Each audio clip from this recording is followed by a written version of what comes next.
வணக்கம் நண்பர்களே, இன்றைய ராசி பலன் பார்க்கலாம். இன்று மே மாதம் 1ஆம் தேதி 2025. இன்றைய கிழமை வியாழக்கிழமை. இன்று சந்திரன் மிதுன ராசியில் இருக்கிறார். இன்று மதியம் 2:35 வரை மிருகசீரிட நட்சத்திரத்தில் இருக்கக்கூடிய நிலையும், அதற்கு பிறகு திருவாதிரை நட்சத்திரத்திற்கு சந்திரன் மாறக்கூடிய நிலையும் இருக்கிறது. இப்பொழுது மேஷம் முதல் மீனம் வரை ராசிகளுக்கு பலன்களை பார்க்கலாம். மேஷ ராசிக்கு மதியம் 2:35 வரை சற்று எல்லா விஷயங்களிலும் நிதானம் தேவை. ஆரோக்கியத்தில் சற்று அக்கறை தேவை. விரயஸ்தானத்தில் இருக்கக்கூடிய அதிக கிரக இணைவுகள், ராசிநாதன் சுகஸ்தானத்தில் நீசமாக இருப்பது, சுகஸ்தானாதிபதி தன் வீட்டிற்கு மறைந்திருப்பது, மனக்கவலைகள் ஏதோ ஒரு குழப்பத்தை மனம் இவர்களுக்கு கொடுத்து கொண்டிருக்கும். சற்று அமைதியை கடைபிடிப்பது நல்ல நிலை. ஆனாலும் ஓரளவிற்கு தைரியம் தன்னம்பிக்கை இவர்களுக்கு உதவும். உணவில் பேச்சில் சற்று நிதானம் எச்சரிக்கை தேவை. ரிஷபராசி நண்பர்களுக்கு ஆரோக்கியத்தில் அக்கறை எடுத்துக்கொள்ள வேண்டிய நிலை. அனைத்து ராசி நண்பர்களுமே ஆரோக்கியத்தில் சரியான ஒரு கண்காணிப்புடன் இருக்க வேண்டிய ஒரு கால நிலையாக காட்டுகிறது. ரிஷபராசிக்கு அலைச்சல்கள் அதிகம் ஏற்படக்கூடிய நிலை போல ஜென்மத்தில் இருக்கும் அஷ்டமாதிபதி குரு கிரகம் சற்று தேவையில்லாத அலைச்சல்களாகவும் இது கொடுக்கலாம். எந்த புதிய முயற்சிகள் எடுப்பதாக இருந்தாலும் மதியம் 3 மணிக்கு மேல் செய்வது ஓரளவிற்கு நன்மை அளிக்கும். தொழில் வளர்ச்சி, பணியில் ஏற்றம், லாபம் இதெல்லாம் அதிர்ஷ்டத்தினால் நல்ல நிலையாக இருக்கிறது. வெளிநாட்டு தொடர்பும் இவர்களுக்கு ஆதாயமாக இருக்கும். மிதுன ராசி நண்பர்களுக்கு ராசிக்குள்ளேயே சந்திரன் இருப்பது, சற்று பொறுமை நிதானம் கடைபிடிப்பது நல்ல நிலை. திருமண வாழ்வில் வாழ்க்கை துணையுடைய ஆரோக்கியத்தில் சற்று அதிக கவனமாக இருக்க வேண்டும். கணவன் மனைவியும் வாக்குவாதத்தை தவிர்ப்பது மிக நல்ல நிலை. குழந்தைகளிடமும் இவர்கள் தட்டி கொடுத்து செல்ல வேண்டிய நிலை. மிதுன ராசி நண்பர்களுக்கு குழந்தைகளிடமும் வாக்குவாதம் செய்யாமல் இருப்பது, அவர்களுடைய ஆரோக்கியத்திலும் சற்று அக்கறையாக இருப்பது நல்ல பலனை கொடுக்கும்.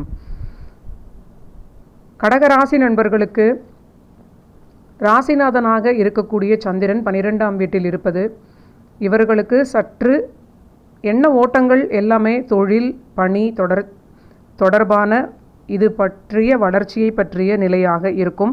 ஆனாலும் பணி வளர்ச்சி திருப்தியாகவே இருக்கிறது. வெளிநாட்டு விஷயங்களில், இடமாற்றம் தொடர்பான விஷயங்களில் அதிக அக்கறை காட்டுவார்கள். ஆரோக்கியத்தில் சற்று கவனம் தேவை. மனதை சற்று சஞ்சலப்படுத்தாமல் இருக்கக்கூடிய நிலையை இவங்க கடைபிடிக்க வேண்டும். மனதை அமைதியாகவும் ஒருமுகப்படுத்தி வைத்துக் கொள்வதும் இவர்களுக்கு அடுத்து வரும் காலங்களில் மிக உதவியாக இருக்கும்.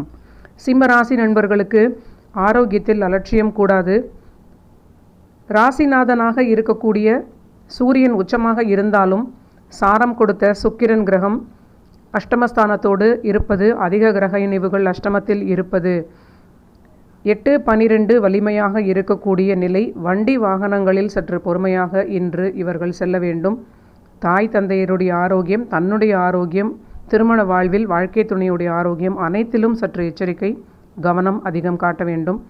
மூத்த சகோதர உறவுகளிடம் இன்று சற்று அனுசரித்து போக வேண்டும். கன்னி ராசி நண்பர்களுக்கு திருமண வாழ்வில் கண்டிப்பாக அனுசரித்து செல்ல வேண்டும்.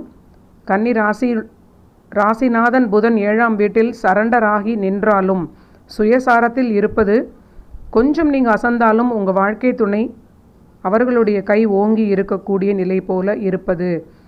கன்னி ராசி நண்பர்கள் இருக்கும் வீட்டில் இவர்களை மட்டும் தனிமைப்படுத்தி கணவன் அல்லது மனைவி, குழந்தைகள் அனைவரும் ஒரு பக்கமாக சேர்ந்து கொண்டு எல்லோரும் இவர்களுக்கு எதிராக செயல்படுவது போல ஒரு சூழலாக இருக்கும். எல்லாவற்றிலும் பொறுமையை கடைபிடிப்பது நல்ல நிலை. மதியம் 2:35க்கு பிறகு தொழில் தொடர்பான விஷயங்களில் ஒரு நல்ல நிலை, லாபம் உண்டு. குழந்தைகளிடமும் விட்டு கொடுத்தால் மட்டுமே அவர்களை கையாள முடியும். துலாம் ராசி நண்பர்களுக்கு தந்தையாருடைய ஆரோக்கியத்தில் அதிக அக்கறை தேவை. பாக்கியஸ்தானத்தில் சந்திரன் இருப்பது, 9ஆம் அதிபதி 6ஆம் வீட்டில் சுயசாரத்தில் இருப்பது, தந்தையுடைய ஆரோக்கியம் சில குழப்பங்களை கொடுக்கலாம். தந்தை உங்களுக்கு எதிரியாக மாறி சில வாக்குவாதங்களை கொடுக்கக்கூடிய சூழல் சிலருக்கு உண்டாகலாம். குழந்தைகளிடமும் கோபத்தை காட்டக்கூடாது. சிலருக்கு குழந்தைகளுடன் வாக்குவாதம் ஏற்பட்டு உங்களை பிரிந்து குழந்தைகள் செல்லக்கூடிய நிலையாக இருக்கும். பணி தொழில் வளர்ச்சி தொடர்பான விஷயங்கள் சீராக வளர்ச்சியை கொடுக்கும். துலாம் ராசிக்கு வாழ்க்கை துணை ஆரோக்கியத்திலும் சற்று அதிக கவனம் தேவை. விருச்சிக ராசி நண்பர்களுக்கு இன்று சந்திராஷ்டமமான நிலை. தாய் தந்தையருடைய ஆரோக்கியத்திலும் அதிக அக்கறை தேவை. வண்டி வாகனங்களிலும் நிதானம் தேவை. மனக்குழப்பத்தை தவிர்ப்பது, ஓவர் திங்கிங்கை கண்டிப்பாக தவிர்ப்பது ஒரு நல்ல நிலையாக இருக்கும். ஆரோக்கியத்திலும் மிக அதிக அக்கறை காட்ட வேண்டும். தனுசு ராசி நண்பர்களுக்கு பாதக வீட்டில் நிற்கக்கூடிய சந்திரனாக இருப்பது ஆரோக்கியத்தில் அதிகமாக கவனமாக இருக்க வேண்டும். அலட்சியம் இல்லாமல் இருந்தாலே போதுமான நிலை. தாயாருடன் வாக்குவாதம் கூடாது. தாயாருடைய ஆரோக்கியம் சரியாக பார்த்து கொள்ள வேண்டும். புதிய முடிவுகள் எதுவாக இருந்தாலும் முடிவுகளை எடுக்கும் பொழுது சற்று நிதானமாக இருக்க வேண்டும். அவசரம் கூடாது. இடமாற்றம் குறித்த முடிவுகளில் ஒரு தெளிவான நிலை தனுசு ராசி நண்பர்களுக்கு இன்று ஏற்படும். மகர ராசி நண்பர்களுக்கு முயற்சிகள் அனைத்தும் வெற்றியடையும். வருமானம் திருப்தி அளிக்கும். ஆனால் தாய் தந்தையருடைய ஆரோக்கியத்தில் அதிக கவனம் காட்ட வேண்டும். குழந்தைகள் விஷயத்திலும் தடை நீங்கி வளர்ச்சி ஏற்படக்கூடிய நல்ல நிலை. ஆனால் திருமண வாழ்வில் வாழ்க்கை துணையுடன் வாக்குவாதம் கூடாது. கணவன் மனைவி இருவருடைய ஆரோக்கியமும் அதிக கவனம் தேவை. குடும்பத்தில் அனைவருமே ஆரோக்கியத்தில் சிறிது அதிக அக்கறையுடன் இருப்பது நன்மை அளிக்கும். கும்பராசி நண்பர்களுக்கு தொழில் கடன்களில் அதிக நிதானம் அக்கறை தேவை. தொழில் தொடர்பான கடன்களில் எடுத்தோம் கவிழ்த்தோம் என்று முடிவுகளை எடுக்கக்கூடாது. கணவன் மனைவி வாக்குவாதம் தவிர்ப்பது மிகுந்த நன்மை அளிக்கும். கணவன் மனைவி தாய் தந்தை அனைவருமே குடும்பத்தில் ஆரோக்கியத்தில் சற்று அதிக கவனத்துடன் இருப்பது இவர்களுக்கு மிகுந்த நன்மை அளிக்கும். 2ஆம் வீட்டில் இருக்கக்கூடிய கிரக இணைவுகள் வாழ்க்கை துணைக்கு சற்று போராட்டமான நிலையாக இருப்பது, அதனால் குடும்ப வாழ்வில் ஒரு தேவையில்லாத குழப்ப நிலை தொடர்பாக நிறைய பிரச்சனைகளை இவர்களுக்கு தொடர்ந்து கொடுப்பது போன்ற நிலையாக இருக்கிறது. குடும்ப விஷயங்களை வெளியில் பகிர வேண்டாம். பணியில் சற்று அதிக எச்சரிக்கையுடன் இருப்பது, அவசரப்பட்டு பணியை விடாமல் இருப்பது கும்பராசிக்கு மிகுந்த நன்மைகளை கொடுக்கும்.